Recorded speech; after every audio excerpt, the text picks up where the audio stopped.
पुण्यामधल्या मुंढवा वादग्रस्त जमीन चौकशीचा अहवाल आज सादर होणार आहे।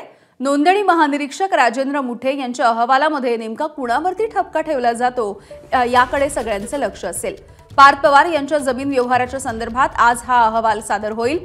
हा अहवाल नोंदणी महानिरीक्षक रवींद्र बिनवडे यांना सादर केला जाणार आहे।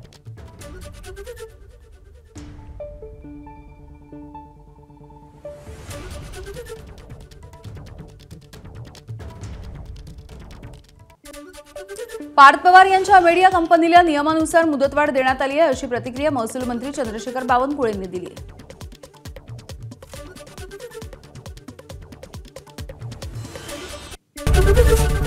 एबीपी माझा, उघडा डोळे बघा नीट।